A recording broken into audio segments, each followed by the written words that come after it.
ఓం శ్రీరామచంద్ర పరబ్రహ్మణే నమః. శ్రీ గురుభ్యో నమః. శ్రీమాత్రే నమః. శ్రీ గణేశాయ నమః.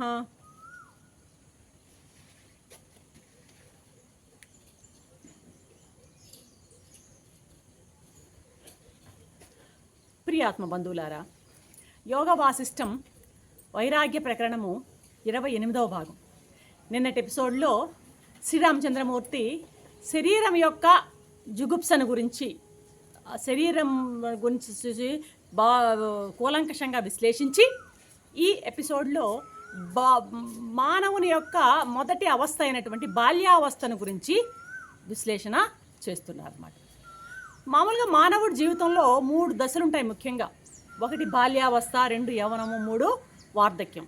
ఈ 3 అవస్థలను గురించి కూడాను శ్రీరామచంద్రమూర్తి చక్కగా విశ్లేషణ చేస్తున్నారన్నమాట. ఏమంటున్నారు శ్రీరామచంద్రమూర్తి బాల్యాన్ని గురించి? అసలు ఈ మహాత్మా, ఈ సంసారంలో మనిషి పుట్టడమే ఒక గొప్ప విషాదం. అందులోనూ ఈ బాల్యావస్థ ఉంది చూశారు, ఇది మరీ దారుణమైంది, మరీ దుఃఖభూయిష్టమైనటువంటిది ఈ అవస్థ అంటున్నారు శ్రీరామచంద్రమూర్తి. మామూలుగా జనాంతికంగా బాల్యం గొప్ప వరము, పిల్లలు భగవంతునితో సమానం అనేటువంటి మాటలు మనం వింటుంటాం.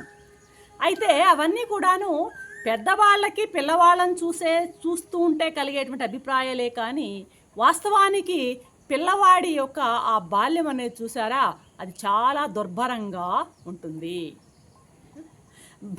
అసలు మనం ఈ బాల్యం ఎంత జుగుప్సాకరమో శ్రీరామచంద్రుని మాటల్లోనే మనం వినబోతున్నాం అన్నమాట. ఏమంటున్నారు శ్రీరామచంద్రుడు?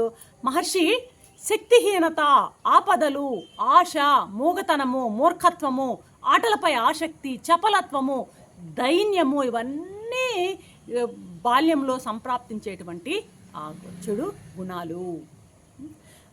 బాల్య దశలో ఉన్నవాడు తరచూ వాడికి ఉన్నట్టుండి రోషము, కోపము, శోకము మొదలైనటువంటి ఆ తీవ్రమైనటువంటి ఆ యొక్క దురవస్థలకు లోనవుతూ ఉంటాడు. అసలు ఈ బాల్యం అంతా కూడాను చింతామయం, చింతలతో కూడింది. నీరు, నిప్పు, గాలి వంటి వాటి వల్ల కూడాను పిల్లలు ఊరికే భయపడిపోతూ ఉంటారు. ఇంకా ఆటలు, చిలిపి చేష్టలు, లేనిపోని వ్యామోహాలకు లోనై ఈ పిల్లలు అజ్ఞానంలో మునిగిపోతుంటారు.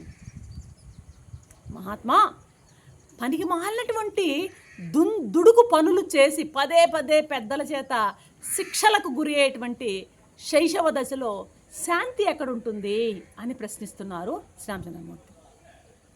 మహర్షి, మనస్సు సహజంగానే చంచలమది. బాల్యం అంతకంటే ఎక్కువ చంచలమైనది. అసలే చంచలమైనటువంటి మనస్సు, దానికి తోడు చంచలమైనటువంటి బాల్యావస్థ, ఈ రెంటి కలయిక వలన ఏర్పడేటువంటి చాపల్యాన్ని మనం అసలు వర్ణించా వీలు కాదు సుమా. కాబట్టి నా ఉద్దేశం ప్రకారం ప్రాణులందరికీ కూడాను మిగిలిన అవస్థల కంటే 10 రెట్లు బాల్యావస్థలోనే చంచలత్వానికి, చాంచల్యానికి గురవుతూ ఉంటారు. భగవాన్ ఇంకా కొన్ని ధర్మాలు, ఈ బాల్య ధర్మాలు కానీ గమనిస్తే చాలా వింతగా ఉంటుంది.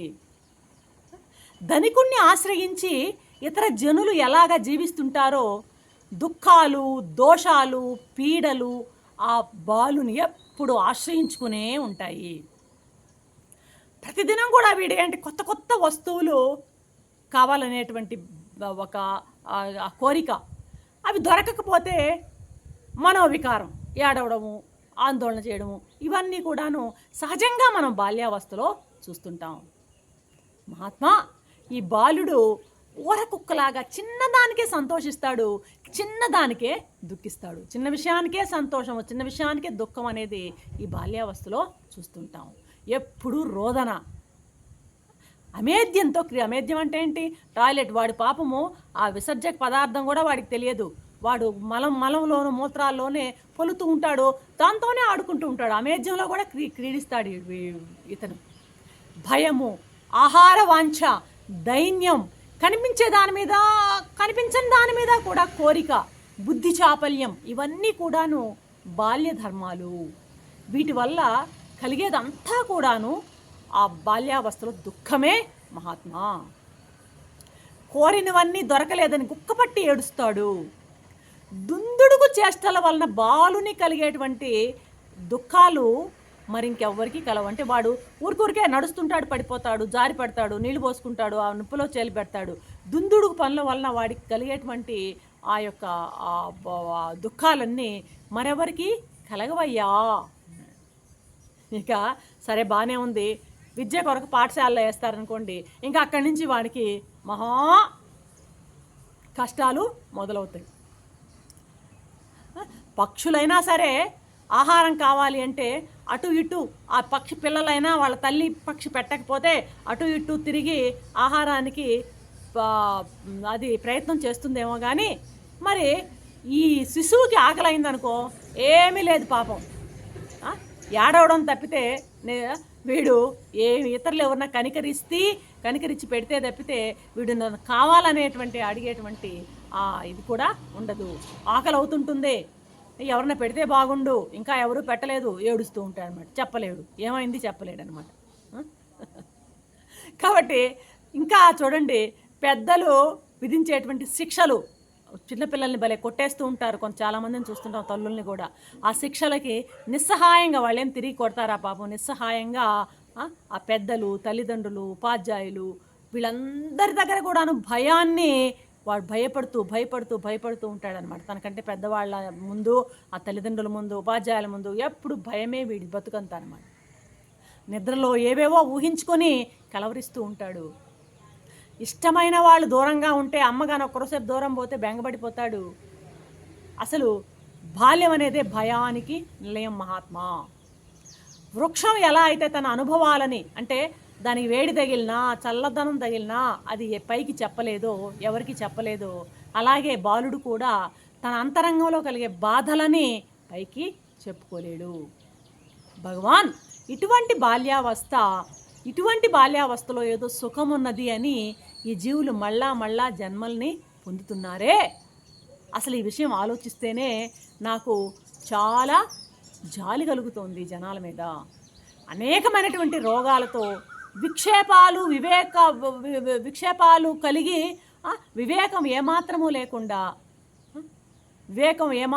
లేకుండా ఉండేటువంటి ఈ బాల్యావస్థ అత్యంత తుచ్చమైనదిగా నేను భావిస్తున్నాను. నా దృష్టిలో ఈ బాల్యం అన్నది కూడాను ఇది సారము లేనటువంటి విషయమే మహాత్మా అని బాల్యాన్ని గురించి వివరిస్తూ శ్రీరామచంద్రుడు మనకి రేపటి ఎపిసోడ్లో ఏం చెప్తారో చూద్దాం. అంతవరకు సెలవు. సర్వం శ్రీ రామచంద్ర చరణారవింద